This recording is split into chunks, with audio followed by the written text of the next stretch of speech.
Août 1944, la percée alliée en Normandie a brisé les défenses allemandes à travers la France. Le général George Patton et sa 3e armée se précipitent vers l'Est à des vitesses qu'aucun planificateur militaire ne pensait possibles, avançant de 30, 40, parfois 50 km par jour. Mais il y a un problème que personne n'avait anticipé. Les armées dépassent leur ligne d'approvisionnement. Chaque char Sherman consomme 5 gallons de carburant par kilomètre. Chaque division d'infanterie a besoin de 650 tonnes de ravitaillement quotidiennement. Munitions, rations, équipement médical, pièces de rechange. Le port de Cherbourg, toujours en réparation suite à la démolition allemande, peut à peine traiter une fraction de ce qui est nécessaire. Le prochain grand port, Anvers, ne sera opérationnel que dans plusieurs mois, ce qui signifie que tout, chaque balle, chaque pansement, chaque boîte de haricots, doit être transporté par camion depuis les plages de Normandie, 350 km, jusqu'aux lignes de front à travers les routes bombardées que les Allemands ont détruites lors de leur retraite. Au quartier général suprême, les officiers de logistique regardent des chiffres qui ne correspondent pas. Les chars de Patton manquent littéralement de carburant. La 3e armée a avancé si rapidement que les camions de ravitaillement ne peuvent pas suivre. En une seule semaine, les unités d'avant-garde signalent qu'elles ne disposent que de 3 jours de munitions. Certains bataillons de chars sont complètement immobilisés, non pas par l'action ennemie, mais par des réservoirs de carburant vides. La salle explose quand le colonel Frank Ross, chef du transport, fait un rapport au général Eisenhower le 21 août. « Nous perdons 23% des ravitaillements avant qu'ils n'atteignent le front », rapporte Ross. Accidents de camions, attaques aériennes allemandes, véhicules en panne en convoi. Si Patton arrête son avance, les Allemands se renforceront. S'il continue sans ravitaillement, son armée s'effondrera. Eisenhower fixe la carte. La fenêtre pour terminer la guerre avant Noël se ferme. Combien de temps pour corriger cela? Des semaines, peut-être des mois. Nous aurions besoin de complètement repenser le système de convoi, d'établir des dépôts d'entretien appropriés. Nous n'avons pas de semaines. Le doigt d'Eisenhower trace la ligne rouge marquant la frontière allemande. La Wehrmacht se retire maintenant. Donnez-leur du temps pour se regrouper et nous combattrons à travers la ligne Siegfried en hiver. Il regarde autour de la salle. J'ai besoin de solutions en jours, messieurs, pas en mois. La réunion s'ajourne sans réponse. Ce même jour, à 90 km du quartier général, le sergent technique Raymond Ray Kowalski est assis dans la cabine de son camion GMC Jimmy, fixant l'épave d'un autre convoi. 8 camions, renversés, brûlés, ravitaillement éparpillé sur le bord de la route. Une attaque de mitraillage de la Luftwaffe les a surpris groupés ensemble sur une route étroite. Des canards assis. Kowalski a 34 ans, un routier de longue distance de Pittsburgh avant la guerre. Pas de diplôme universitaire, pas de pédigré militaire, juste 15 ans de conduite de chargement d'acier à travers les routes montagneuses de Pennsylvanie par tous les temps, dans toutes les conditions. L'armée l'a enrôlé en 43, l'a envoyé suivre 2 semaines de formation de conducteur et l'a envoyé en France. Maintenant, il regarde de bons hommes mourir parce que personne au commandement ne comprend comment les camions fonctionnent réellement. Il allume une cigarette et pense à quelque chose que son répartiteur à Pittsburgh avait l'habitude de dire. Les convois, c'est pour la montre. Les profits sont dans l'espacement. Appel à l'action. La marque de 1230. Avant de continuer, si vous êtes fasciné par les innovations méconnues qui ont changé l'histoire, appuyez sur ce bouton d'abonnement. 75% d'entre vous qui regardez ne sont pas encore abonnés et vous manquez des histoires comme celle-ci chaque semaine. La doctrine officielle de convoi pour la Red Ball Express, le nom de code pour cette opération d'approvisionnement d'urgence, est simple. Les camions voyagent ensemble en formation de 20 véhicules ou plus, espacés de 18 mètres, vitesse maximale de 40 km/h. Sécurité et nombre. Kowalski a conduit 6 convois au cours des 2 dernières semaines. Chacun d'eux a subi des pertes, le problème n'est pas les attaques aériennes allemandes, bien que celles-ci soient suffisamment meurtrières, le problème est ce qui se passe avant l'attaque. 20 camions groupés sur une route rurale française créent une cible visible à 10 km de distance. Quand le véhicule de tête repère des aéronefs ennemis, tout le convoi s'arrête. Personne ne peut manœuvrer. Les camions devant sont piégés par les camions derrière. L'espacement qui est censé fournir la sécurité crée à la place une zone de mort parfaite. Mais Kowalski remarque quelque chose d'autre. Le 23 août, son convoi est retardé à un dépôt pendant 6 heures. Certains camions sont chargés plus rapidement que d'autres. Quelques conducteurs, impatients d'attendre, partent simplement seuls quand leur cargaison est sécurisée. Pas de coordination, pas d'organisation. Ces conducteurs indépendants arrivent au dépôt d'approvisionnement fort dans toute sécurité, chacun d'eux. Le convoi officiel que Kowalski finit par rejoindre perd 3 camions lors d'une attaque allemande FW-190. Il commence à observer le modèle, des camions indépendants voyageant seuls ou par paire, étalés sur des heures au lieu d'être groupés dans des fenêtres de 30 minutes. Ils sont presque impossibles à cibler efficacement pour les aéronefs allemands. Même si la Luftwaffe repère un camion, ce n'est pas la peine de dépenser du carburant et des munitions pour attaquer un seul véhicule. Mais un convoi, c'est une cible qui vaut la peine de piquer. Les mathématiques sont simples. Un convoi de 20 camions est une cible. 20 camions individuels espacés sur 4 heures de temps de trajet sont 20 missions de chasse séparées. Les Allemands n'ont que peu d'aéronefs, peu de carburant, peu de pilotes. Kowalski calcule les chiffres dans un carnet. Les convois enregistrent en moyenne 23% de pertes, accidents, attaques, pannes, mais la poignée de camions indépendants qui l'a suivi, moins de 3% de pertes.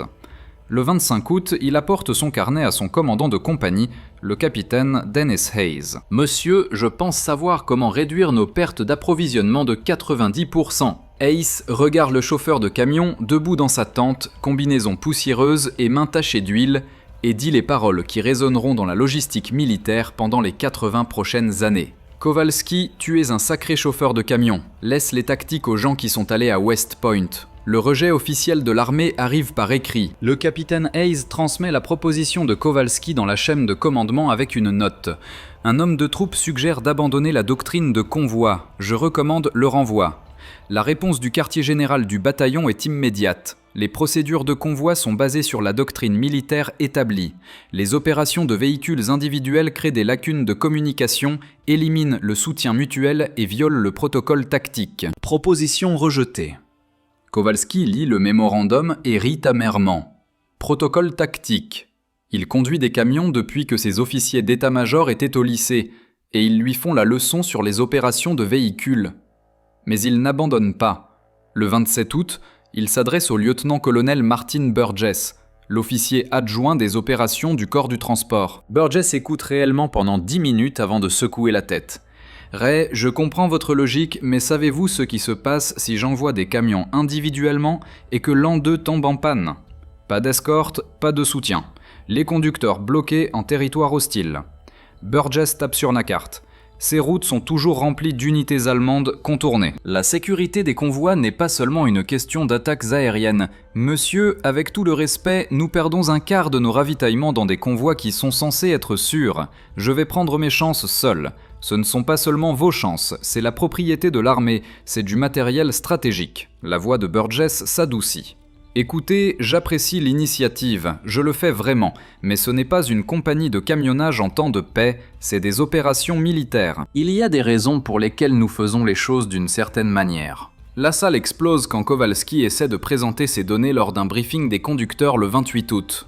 D'autres sergents le crient dessus. « Tu essaies de nous faire tous tuer séparément au lieu de ensemble ?» crie l'un d'eux. « Au moins dans un convoi nous avons du soutien. » Même les autres conducteurs pensent qu'il est fou. La parole officieuse se propage dans les parcs automobiles. Kowalski a une envie de mort. Il veut jouer les cow-boys sur les routes françaises tandis que les chasseurs de la Luftwaffe chassent. Son propre escouade arrête de s'asseoir avec lui à la cantine, mais 3 personnes font attention. Le soldat de première classe James Booker, un conducteur des usines automobiles de Détroit, s'adresse à Kowalski en privé. « J'observe la même chose que vous. Les trajets indépendants sont plus sûrs, tout le monde le sait. Il refuse simplement de l'admettre. » 2 autres conducteurs, le caporal Eddie Martinez et le soldat Willie Jackson, disent tranquillement à Kowalski qu'il se porterait volontaire pour sa méthode si elle était jamais approuvée.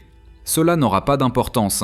Le 29 août, le colonel Ross examine personnellement la proposition et écrit en haut « Rejeté. L'écart non autorisé par rapport au protocole de convoi est interdit. Tout conducteur opérant en dehors des paramètres de convoi établis fera face à une cour martiale. » L'armée officielle a parlé. L'idée ridicule de Raymond Kowalski est morte. Sauf que quelqu'un d'autre a lu les rapports. Le lieutenant-général Walter Bedell Smith, chef d'état-major d'Eisenhower, ne dort pas beaucoup à la fin août 1944. La crise d'approvisionnement approche des niveaux catastrophiques. Patton a reçu l'ordre d'arrêter son avance, non pas par les Allemands, mais par des réservoirs de carburant vides. Le groupe d'armée britannique 21 rationne les munitions. La fenêtre pour exploiter l'effondrement allemand se ferme. Smith est le genre d'officier qui lit tout, y compris les rapports d'après-action des compagnies de camions, y compris les statistiques de perte de la Red Bull Express, y compris une proposition d'un sergent de Pennsylvanie que tout le monde a rejetée comme folle. Le 30 août, Smith entre dans le bureau du colonel Ross sans prévenir. Ce chauffeur de camion Kowalski, sa proposition sur l'expédition individuelle. Pourquoi a-t-elle été rejetée? Ross est pris de court. Monsieur, cela viole la doctrine de convoi fondamentale. Les véhicules seraient... J'ai lu la doctrine. Je vous demande pourquoi nous perdons un quart de nos ravitaillements en la suivant. Eh bien, monsieur, les pertes sont dans les paramètres attendus. La voix de Smith pourrait couper l'acier. Paramètres attendus. Toute l'armée du général Patton est immobilisée parce que nous acceptons les paramètres attendus. Amenez-moi ce sergent maintenant. 2 heures plus tard, Raymond Kowalski se tient dans une tente du quartier général face à 3 colonels à part entière et un lieutenant général. Il porte une combinaison qui sent encore le carburant diesel. Il ne s'est pas rasé depuis 2 jours et il est à peu près sûr que sa carrière militaire est sur le point de se terminer. Smith ne perd pas de temps. Sergent, expliquez votre méthode. Supposez que je ne sais rien sur le camionnage. Kowalski prend une profonde respiration. Monsieur, les Allemands ne peuvent pas attaquer ce qu'ils ne peuvent pas prédire. En ce moment, nous envoyons des convois de 20 camions à intervalles réguliers. La Luftwaffe connaît nos heures de départ, nos itinéraires, nos vitesses. Il stationne simplement des chasseurs le long de la route et attendent. Il sort son carnet usé. Mais si nous chargeons les camions aussi vite qu'ils arrivent au dépôt, sans attendre l'assemblage du convoi, et les envoyons immédiatement à des intervalles échelonnés, les Allemands ne sauront jamais quand ou où intercepter. Au lieu de 20 camions groupés sur un quart de kilomètre, vous avez 20 camions étalés sur 60 km de route sur 3 heures. Qu'en est-il des pannes? Le colonel Ross interrompt. Qu'en est-il des forces ennemies au sol? Même solution qu'actuellement. Nous continuons à faire fonctionner des jeeps d'escorte sur les itinéraires de patrouille, mais un camion en panne n'arrête pas 19 autres. Et une unité allemande contournée pourrait embusquer un camion. Dans un convoi, ils embusqueraient 20. La salle tombe dans le silence. Smith regarde les chiffres que Kowalski a suivis. Convoi conventionnel, 23% de pertes. Camion indépendant, 3% de pertes. Les données sont trop petites. Ross argue. Des preuves anecdotiques d'une poignée de... Alors testez-la. La décision de Smith est immédiate. Sergent Kowalski, vous allez diriger une opération d'essai. 1 semaine. 20 camions selon votre méthode d'expédition. Si les pertes tombent en dessous de 10%, nous l'implémentons à l'échelle du système. Le visage de Ross devient rouge. Monsieur, si cela échoue, j'en prendrai la responsabilité.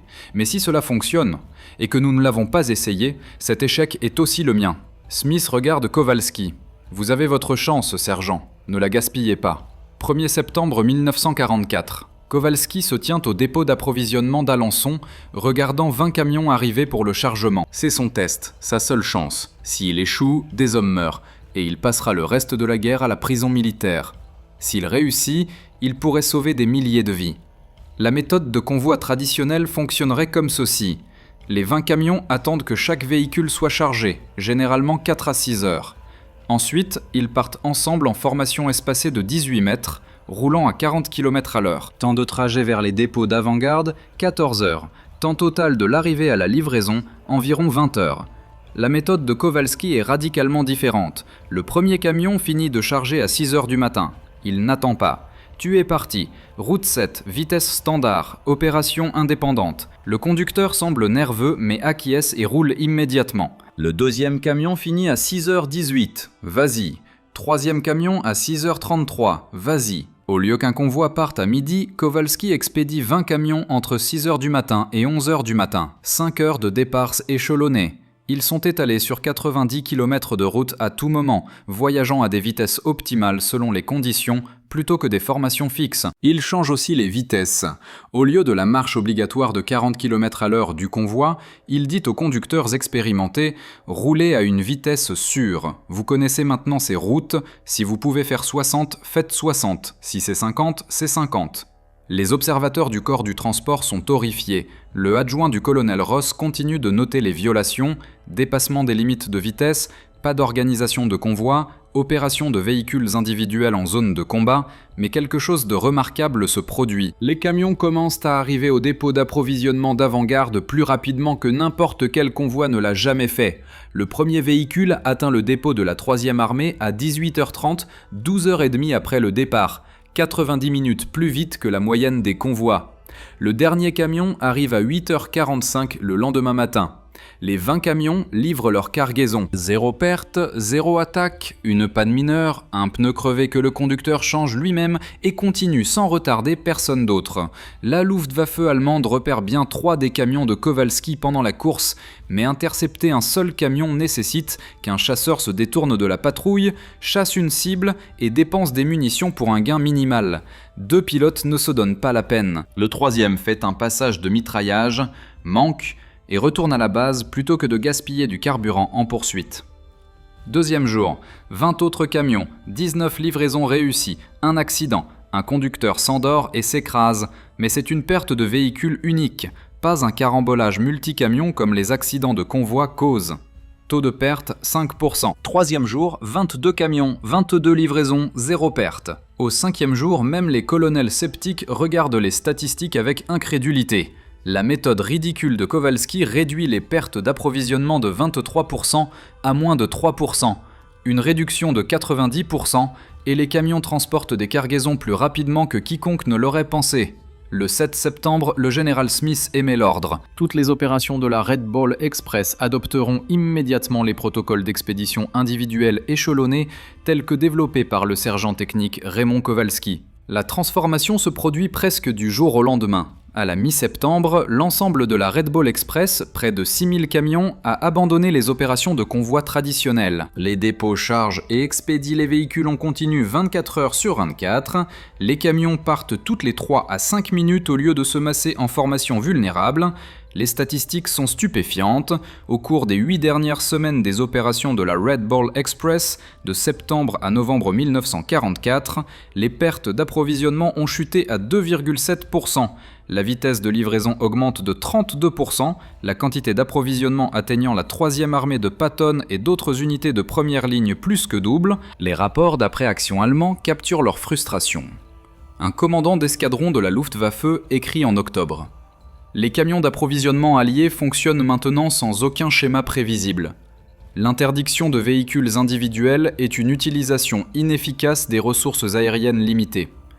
Je recommande de concentrer les opérations de chasse sur le soutien tactique au sol plutôt que sur le harcèlement logistique. Les Américains ont rendu la chasse aux camions économiquement impossible pour la Luftwaffe surmenée. Pour chaque chasseur allemand envoyé pour intercepter des camions dispersés, c'est un avion de moins défendant contre les bombardiers alliés ou soutenant les troupes au sol. Les Allemands ne peuvent tout simplement pas se permettre ce compromis. Mais l'impact va au-delà des simples statistiques. La Red Ball Express, fonctionnant maintenant selon la méthode de dépêche échelonnée de Kowalski, livre 412 193 tonnes d'approvisionnement en 82 jours d'opération. C'est suffisant de munitions, de carburant et d'équipement pour maintenir 6 armées alliées avançant à travers la France et en Allemagne. La 3e armée de Patton seule reçoit suffisamment de carburant pour conduire de la Normandie à la frontière allemande. Les historiens débattront plus tard pour savoir si la logistique alliée ou la prouesse au combat ont remporté la guerre en Europe. La réponse est les deux, mais la logistique a rendu le combat possible, et la méthode de Kowalski a rendu la logistique durable. Le système s'étend au-delà de la Red Ball Express. En novembre, les opérations de camionnage dans tous les théâtres alliés adoptent l'expédition échelonnée. La 8e armée britannique en Italie la teste et rapporte des résultats similaires. Même les planificateurs de la logistique du théâtre du Pacifique commencent à étudier la méthode pour les opérations de saut d'île. À la fin octobre, un officier d'état-major allemand capturé près d'Aix est interrogé sur les opérations d'approvisionnement. Quand on lui demande à propos du camionnage allié, il secoue la tête de frustration. « Nous ne pouvons pas cibler ce que nous ne pouvons pas prédire », dit-il par l'intermédiaire d'un traducteur. « Vos camions sont comme des fantômes maintenant, partout et nulle part. Nous avons arrêté même d'essayer de les intercepter. C'est un gaspillage de carburant que nous n'avons pas. » Cette citation se retrouve dans les résumés de renseignements et finalement sur le bureau d'Eisenhower. Le commandant suprême l'encercle et écrit une note à Smith. La méthode de ce sergent force les Allemands à concéder la bataille logistique. Je recommande une reconnaissance officielle.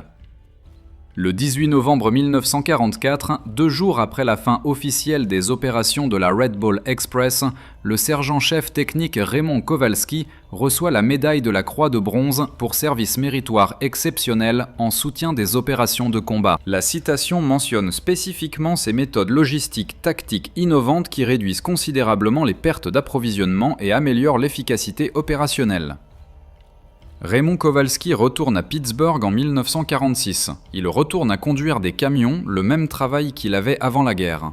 Pas de contrat de livre, pas de tournée de conférences, juste une croix de bronze dans un tiroir et des souvenirs de quelques semaines en France quand son idée folle a réellement fonctionné. Mais l'armée n'oublie pas. Le corps des transports de l'armée américaine adopte officiellement les protocoles d'expédition échelonnés comme doctrine officielle en 1947. La méthode devient un enseignement obligatoire à Fort Lee, en Virginie, l'école des transports, où chaque officier de la logistique apprend l'histoire du chauffeur de camion de Pittsburgh qui a réécrit la théorie des convois. Pendant la guerre de Corée, le pont aérien de Berlin, le Vietnam, la tempête du désert, l'Irak, l'Afghanistan. Les opérations logistiques américaines utilisent des variations de la méthode de Kowalski. Les convois d'approvisionnement militaire modernes ne se massent plus en grandes formations vulnérables. Au lieu de cela, ils fonctionnent avec un calendrier dispersé, des itinéraires variés et des schémas imprévisibles.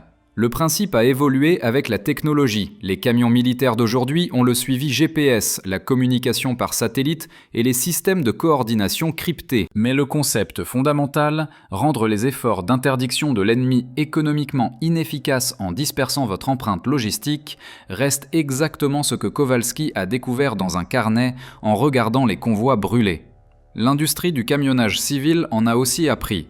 Les systèmes de livraison juste à temps de l'industrie logistique moderne, la planification échelonnée et les réseaux d'entrepôts distribués tracent tous leur lignée intellectuelle à la même intuition. L'agglomération crée la vulnérabilité, l'espacement crée la résilience. Des entreprises comme Amazon, FedEx et UPS expédient des véhicules en continu tout au long de la journée plutôt que par vagues programmées. C'est plus efficace, plus difficile à perturber et se met à l'échelle mieux. Ils ne savent probablement pas qu'ils utilisent une méthode inventée par un chauffeur de camion pendant la Seconde Guerre mondiale, mais c'est le cas. En 2003, le musée des transports de l'armée américaine à Fort Lee a ouvert une exposition sur la Red Ball Express. Il y a une section dédiée à Raymond Kowalski. Son carnet, celui où il a suivi les pertes de convois et calculé les mathématiques, se trouve dans une vitrine.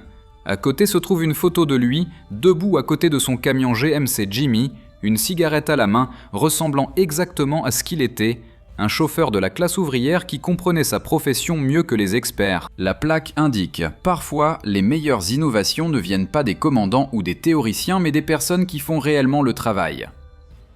Kowalski est décédé en 1983 à l'âge de 73 ans. Son nécrologie dans le Pittsburgh Post-Gazette mentionnait sa croix de bronze mais n'expliquait pas ce qu'il avait fait pour la mériter. Juste un chauffeur de camion retraité, un vétéran, un homme tranquille qui avait fait sa part.